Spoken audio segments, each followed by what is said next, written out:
all gone. Let's go to the next one. They're all gone. Okay.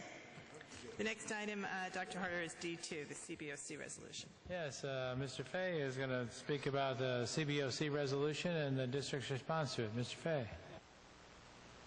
Okay. We're going to hear the report first. We're going to hear the report first. Thank you very much. This is a response to the CBOC Resolution 13-1. We went over the bulk of the comments at the last CBOC meeting when it was at the same time as a board meeting. And the CBOC wanted a formal written statement, and so this is our formal written statement.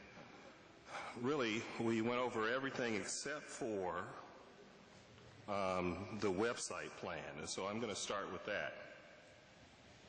It was suggested to me that, for the CBOC website, that we could start an FAQ section that would basically look at everything that the CBOC commits to me through the communication process and other requests for information from the general public, and to create a FAQ where it's searchable and you can find exactly what you want to do, so we can not duplicate our efforts, but once an effort has been done, it'll be listed on their website and it'll answer the questions. And hopefully that was a proposal that I had, and I'll talk about that with the CBOC at the next scheduled meeting and see if that meets with their approval. But overall, really what the CBOC want was some more transparency and for the staff to rededicate itself to recognizing their volunteerism, because I do agree with the gentleman that spoke that, they're coming here after their jobs and putting in a tremendous effort to try to understand a very complicated program and to help us make it better, because all their questions really actually help us make the program better. And we're in for continuous betterment of the program. And so I've developed a communication process that they would send an email to myself and copy my admin assistant, and we would create a log, and then when the information became available, I would send it to the member that asked for it, and then each month give a report about the activity that's been going on in that thing. And they will be able to see the outcome of that as the FAQ is populated. I talked about the resources, how they asked for a full-time resource, and basically my response was that all the resources of the bond team are available to them, and we have specialists in different areas, and whatever we need to do to leverage and give that a priority to get the information back to them, that I make sure that we did. They requested tours of the facility, and I responded that staff is happy to set up any tour that they wanted from a facility standpoint. We would coordinate on an active site. We would have to coordinate with the general contractor to have an area that they can come and take a look at, but that in the past, typically the summertime is the time that the committee went to tour sites because of the extended day. But we're happy to do it anytime, and we will definitely take that into consideration. Outreach to fill spots. I know that Dr. Harder, when we were going around in the specific areas for the strategic plan, would make a request of anybody that wanted to join. Sometime he would get some feedback, but it was never followed through on from the person's perspective.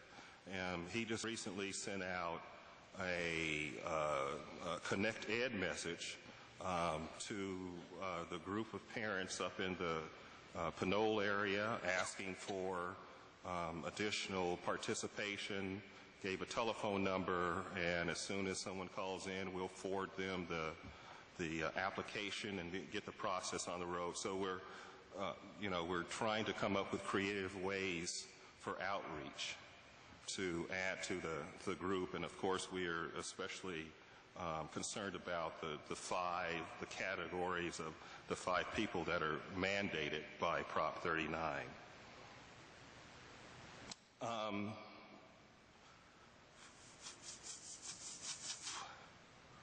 And that is about the gist of it. We had talked about the committee bylaws on the performance and financial audits, and those seasons are starting, and we want to ensure that anybody on the committee can schedule an appointment with the auditors and give them their concerns, and the auditors would look at that and come back and address those individually. So we started those interviews or conversation this week. We will look at the additional interest and make some time available next week for any of the committee members that want to get a chance to address the members of the audit team from Total School Solutions. And basically that in a nutshell is the response for staff empowered by the board to try to come up in better communication and better timeliness responses and get them the information that they need, and as such, through the FAQ at the website, make sure that all the citizens of West County have all the information they need about this program. And that is the end of my report. We have some speakers. There are no speakers on this item. 2 speakers. Except for 2. Yes, there are 2 speakers. Okay, we'll call them up. I'm sorry. My bad. 2 minutes. Mr. Charles Collins and Yvette Rico.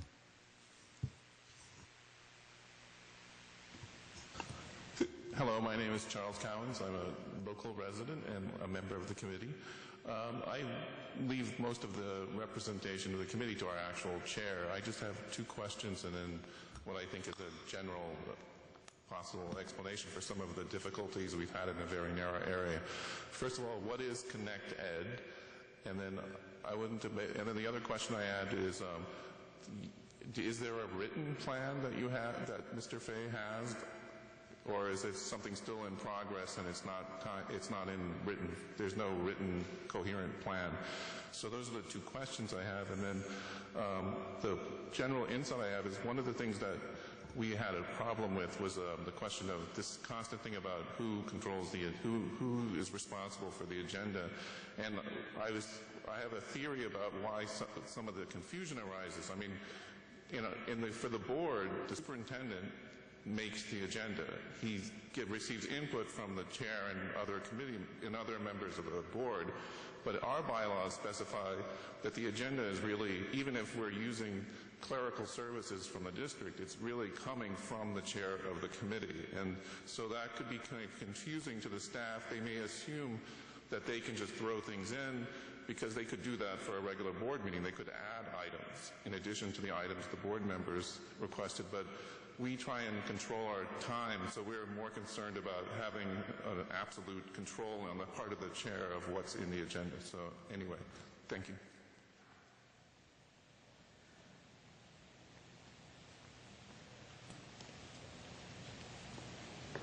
Good evening, Yvette Rico, and thank you very much for addressing the issues that we've presented in the resolution.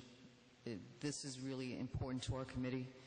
I'm hopeful that this will stem the tide of some possible resignations. There's a great deal of frustration, and in order for us to battle through that and keep these volunteers involved, they need your continued support. The resolution was very specific as to what it is that we feel we need in order to do our work. And this is the work of the community. This is the work we represent, the taxpayers' welfare. As I read this document, it doesn't give me a step-by-step, item-by-item response, and I'm wondering if maybe I missed that, or will there be something provided to us that's item by item, because I believe there were 10 or 11 items specific on the resolution. And the other thing that I see is that there are some suggestions for improving the website.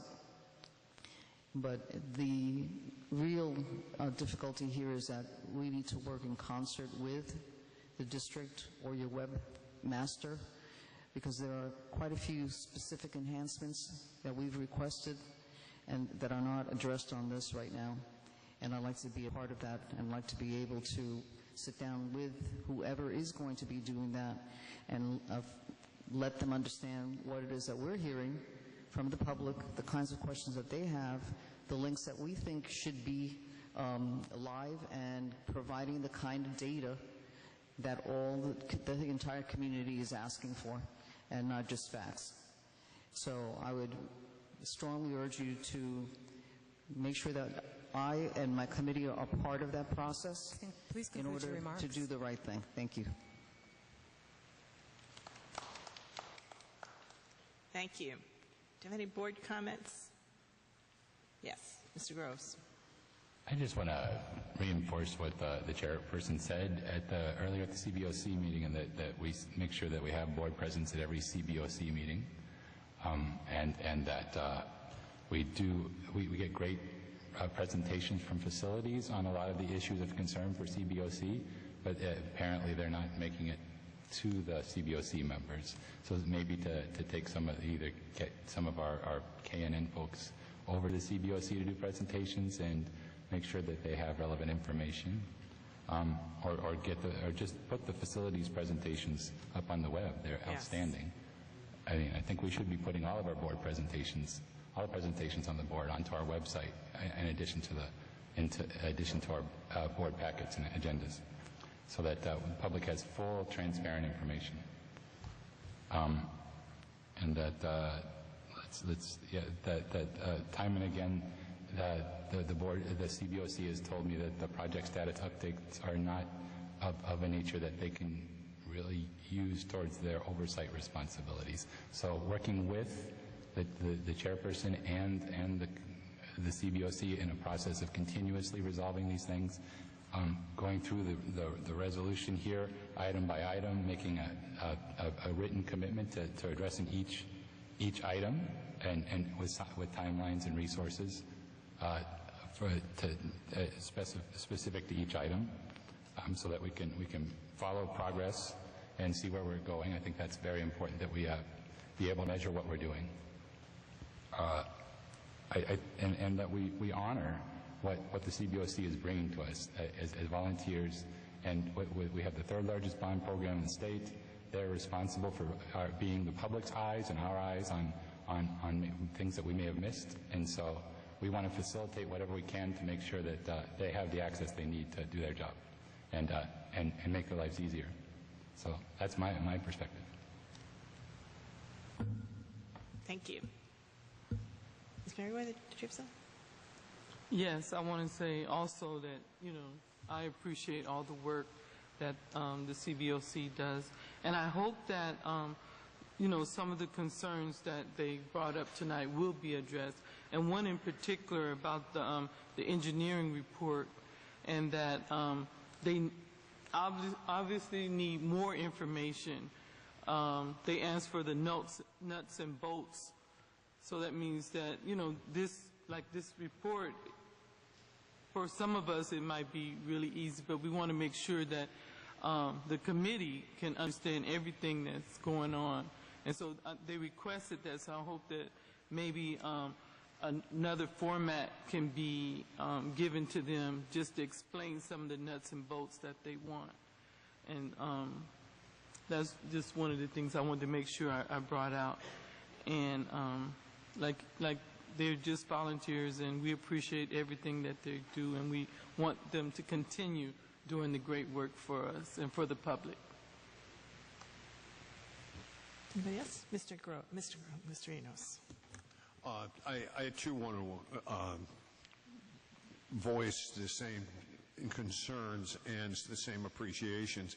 In particular, you have to remember that we don't see everything, and when you do see things, we probably would love to hear about them from you.